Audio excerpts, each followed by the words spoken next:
Hey guys, welcome back to Valencia and welcome back to INSITE channel. And it is good to speak to you again. It's our second time doing this. We're recording this after you've been knocked out. You guys unfortunately had quite a difficult weekend. Firstly though, like, how's it all been? How have you enjoyed Valencia, your first event with the team? And what can you take away from this? Yeah, Valencia has been pretty kind to us outside of the matches itself. Really good events, well ran, met a lot of people, was nice. Even people from NA came to support us. Yeah. So it was really nice like that. Takeaways, in terms of CS we played, the first day I'm actually not disappointed. I think BO1s these kind of tournaments are just troll. Like pistol rounds these days are way too valuable. Yeah. And if you lose 2 of them, like it even happened in our second game, that's why we lost it so convincingly, because we just don't win pistols. I think we won 1 pistol round the whole event. Definitely an issue that we have to address, but definitely there are other issues, and among which I will definitely take responsibility for my own lack of performance when it comes to coaching and bringing the morale up and, keeping emotions in check. For otherwise a pretty young team, my team is not as experienced as perhaps Nigma or Navi. Yeah, okay, so that's interesting. You were talking about like things that you could do. Are there any examples or situations where you're like, maybe I could have called a pause here and I could have calmed it down? Like, are there any? Yeah, I think about tax timings and the quality of what I was saying in tax tactically was good. I think I should have focused way more on the emotional side, and especially against the HSG team and the HSG game where the prep wasn't as solid as perhaps I would have liked. I should have just focused more on how my players are feeling, how we are behaving, and as a team, our level of energy. So definitely a learning curve for me as a coach. I definitely wasn't well ready to lead them on the stage. And when we were down, I felt pressure myself, and this is something I really have to work with in the future. Was there a part of you that you were like, I have to do something, but I'm just not sure what to do? And you were kind of almost tripping over yourself. I need to do something, but I don't know what it is. I don't think it's about, or for me at least, I've seen coaches do it before. It's not about not knowing what to do. It's about actually doing it. Being myself and my personality to do it. Because I'm not generally the most hype guy that you can have out there. I'm generally more level-headed. Even though I can bring energy, it's really tough for me to bring energy in moments when we're down. And when I see that players are not behaving as I'm used to, because this also was the first time I'm actually meeting the girls in real life. Yeah. So I have to get used to how to interact with them personality-wise in game. Definitely we need more of these. We need more lands, obviously. And yeah, we're disappointed for the performance, but all we can do is go back and do better next time. Yeah, there's things you can take away from it. Yeah, definitely. And tactically as well, we didn't play properly. There was a lot of things our spacing this event, and everything on a micro level was subpar. Yeah. And I take responsibility for this because I also over-prepared probably. We focused too much on the macro side of the game and outplaying the teams rather than being in the moment and living, instead of projecting what you're gonna do or how you're gonna read them and stuff like that. So yeah, I was gonna say, what was the difference in your preparation and involvement from the games you've played online? Obviously, you can speak all the time, but kind of you were saying your preparation, how did that differ then from what you've done before coming into this I've event? tried to keep it consistent, so not too much, especially for teams like HSG.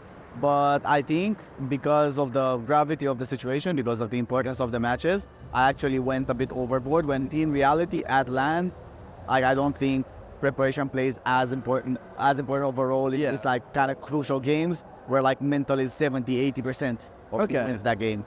And yeah, our mental wasn't in the right place, and I take full responsibility for that. Yeah. Who's sometimes maybe not who's the player in the team that you find is quite good at keeping the mental up for everyone? It's definitely Guspida. Yeah. IGL, she has the most consistent energy level. She's constantly coming, whether she's frustrated or not, you can't tell. She's probably the first player I've ever had the pleasure to interact with that I can't tell easily if she's frustrated. And she brings it up obviously in very mature ways after the game. So in terms of that, I have no complaints for her as a as a leader. I think. Okay, that makes sense. And so talking about your involvement with the team, how did that all come around? So I know you were coaching with them at IESF. How did you go from a Game Legion analyst to coaching a women's team in NA, basically? Yeah, quite a weird journey. When I left Gamer Legion, obviously I wanted, like, towards the end of the Gamer Legion, I wanted to be something more. Yeah. Because I was already acting, in my opinion, as like an assistant coach, whereas assistant coaches do in other orgs. So basically, I just wanted to get my own start as a coach, and obviously you can't start at the top. You can't start like in the top 10 team. Fair enough. I have to earn my stripes. I have to get good at what I do. Like, this was an example that I have to get good this tournament. So yeah, I look for what offers are out there in like the short LFT kind of deal, like period. I obviously had offers because we were just like almost won the major and stuff like that. Yeah. But I haven't had like coaching offers, and like this kind of offer from FlyQuest just popped out all of a sudden. Like, just one day I got a message on Twitter like from Gooseberry, do you wanna coach us? Because Flashy was leaving for Navi. Obviously I was also in talks with other orgs, Navi being one of them. So yeah, it just panned out like that. Oh, so you could have done what Flash is doing? Yeah. Oh. Technically, I was trialing. I'm not sure if I'm allowed to say more than that. Yeah, that's fair enough. Okay, that's really interesting. And how was actually IESF as a general? Because that would have been your first time coaching. Yeah. Did you feel like maybe it was a good warm up for this? I think so. I think so. Obviously, IESF came after. The girls approached me. Yeah. I played a bit online with them and like interacted a bit, and we vibed. And yeah, two of them that were going to play in the USA's team, just like their coach couldn't make it to the event. So they just asked me, yo, like, do you want to coach? Well, half jokingly, like I said, yeah, let's go. Because like I wanted to meet them first. It's a good opportunity. It's my own home country. Yeah, so it's not expensive. It doesn't cost me anything. And Org was on board with it, and I just went there and had fun. Yeah. We didn't place first, but we got what we could. Yeah, like it was a good experience regardless, and it was technically, I guess, your first time coaching. Yeah, definitely. When looking at when you became an analyst at Gaming Legion, honestly, quite recently, like last year, pretty much. Like, you haven't been around. I've been at it for like 2 years. 2 years, okay, yeah. Was there always the ambition to coach? And if so, could you see, like, was there a pathway in Gaming Legion where you could have eventually become an assistant coach or coach? I think in Gamer Legion the roles weren't like, as I said, like it's very set. Obviously, Ash is the clear coach, he's my mentor. Like, there wasn't a way that I would take over for him unless he's poached or go somewhere. And I wasn't ready. Like, definitely for my period in Gamer Legion, I wasn't ready for it. So definitely I wanted eventually to become a coach. The way I got there, that wasn't clear to me. I expected it to be much later and for me to get like much more reps under my belt. But yeah, it just panned out this way. Like, sometimes life surprises you. Yeah. And I just chose to do it. Like, the other offers that I had from works weren't something I would like go 100% in. Yeah. And put all my spokes and all my energy into. So I just said, I might as well take the risk, become a coach. Yeah. Okay, so would it be fair to say then, like, the major boosted your stock immensely? Like, do you think you'd be here right now if it wasn't for that major run? I don't know what to say, honestly, because I don't think the choice was made based on reps, or no, not reps, how's it called? Like, your stats. Yeah. Like, I don't think my CD played that big of a role. Okay, yeah. Because Flashy did recommend me to the girls. I don't know why, I'd never met him before. But maybe there is a bit of that for this work.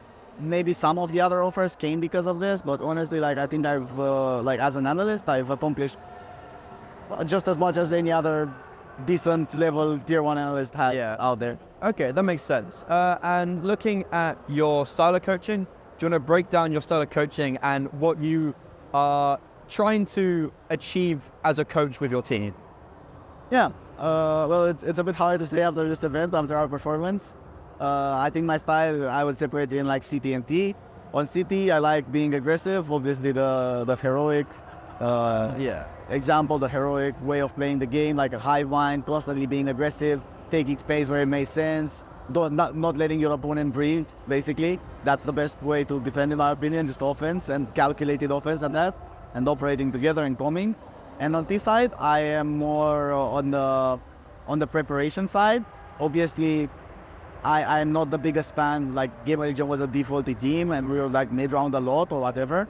And definitely my style is leaning more towards like the looser approach, like giving your players room, giving them tools to work with, some tendency of the player they're facing, how they should be taking the space and operating like in a controlled environment, but at the same time with freedom to express themselves like however they want, and coming together like into mid rounds. Yeah. So, looking at Ash, you were talking about as mentor. How much influence would he have on your philosophy and coaching style? I think involuntarily most of my coaching style is Ash. Yeah. And yeah, about 90% I would say, and the other 10% is stuff that like I like on my own, like my own personality, my own approach to the game, and why not sometimes stuff if I disagree with it on Ash. Yeah, that makes sense. And so, looking at what you were explaining, your style, you have mentioned some stuff already, but basically what went wrong this event with that style? I think my style, as I said a bit in the beginning, was pretty focused on preparation and not as focused on the players' emotions. Yeah. Okay. And some players in this team are very feeling oriented and not as much like calculated and like not as much. I don't want to say maturity, but like for them it's much more important how you feel than what you know about the game, and like getting them into the right energy level to basically behave on LAN, because as I said, like it's LAN. It's my first LAN, it's their first like second or third LAN together. So we need reps, and I definitely learned a lot from this. Okay. Yeah, I was gonna say, so has it become apparent to you a lot more that you need to be focusing on the mental in LANs a lot more than you would have had to online? Online, definitely. Yeah. Online, I got away with like heavy prep style because I was used to like the rhythm. Yeah. Constantly prepping, getting new prep done, getting across the players, and we'll have like decent results, I would say. Like I'm quite satisfied. I don't want to say it's perfect, but as good as it can be with a new team. Yeah.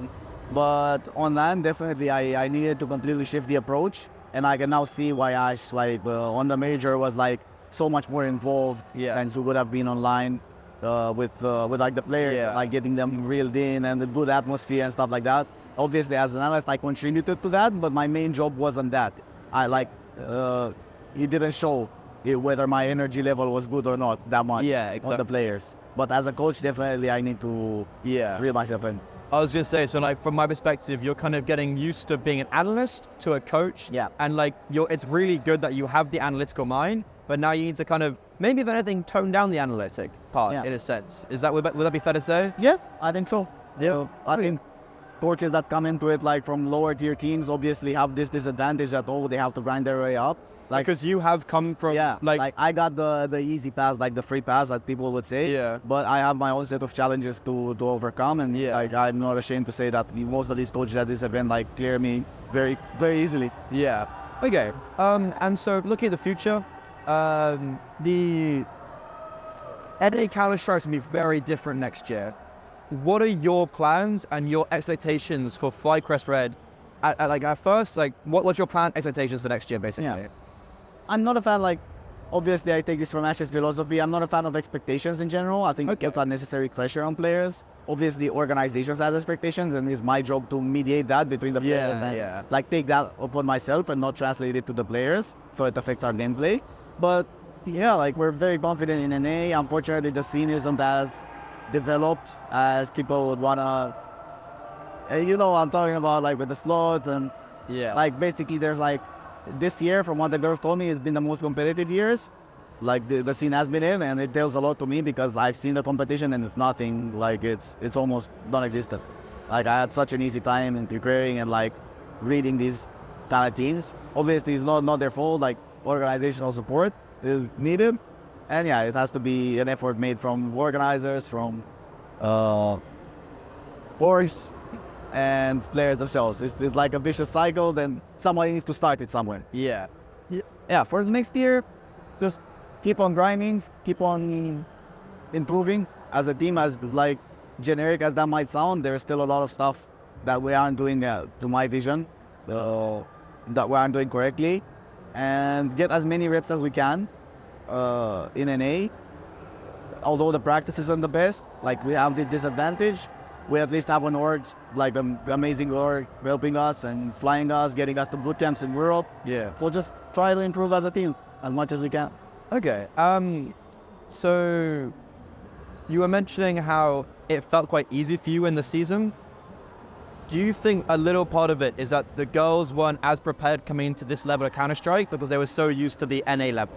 I think we bootcamped in Europe before this, and we were doing quite good against like teams that we shouldn't be doing good, like Yeah. teams like Enigma or Navi are losing to these teams online, but obviously practice is practice. Yeah. So like we were practicing our own stuff, but maybe they were also. So it's really tough to judge like by comparison. Like we beat this team, they beat Enigma, so we beat Enigma. It's not, that doesn't work like that. Yeah. But I think what happened most for us was like managing nerves, and yeah, like in NA you don't get to practice. Yeah. Well, situation is very bleak. Yeah, that's rough. But you guys had quite a successful season in Advanced. You went 6-6. How important for you was it to do well outside of just Impact? It's very important, definitely. Like, I don't think this team is content with being good or even the best female team. I think we want to do well in mixed.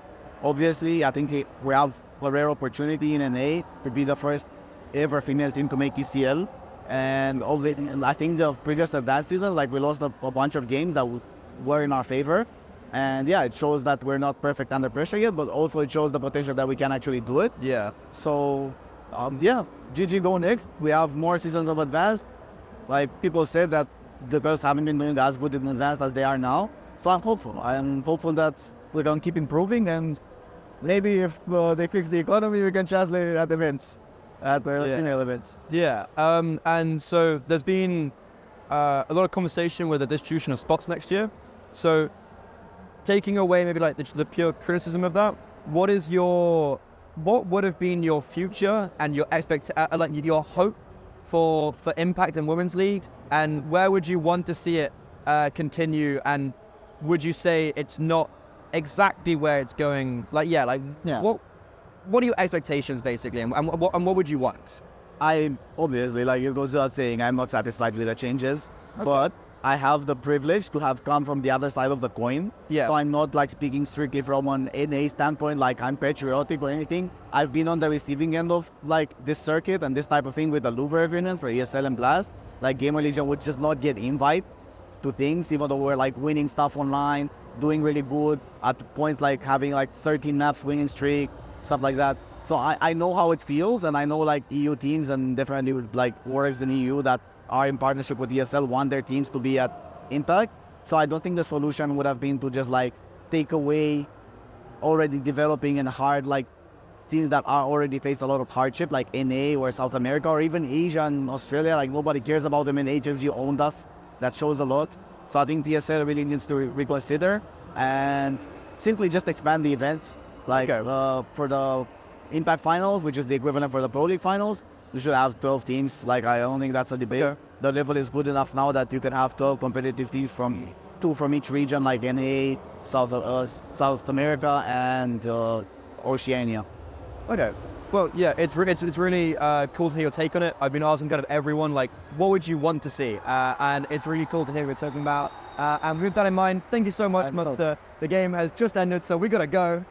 Thank you so much for joining me. It's been a pleasure. Thank you for taking the time, second time, to sit down with me. And I hope that there are takeaways from this event. Thank you very much. Thank you very much, everybody. And we will see you later for another interview on Valencia. Thank you very much. Bye. Perfect. And we go.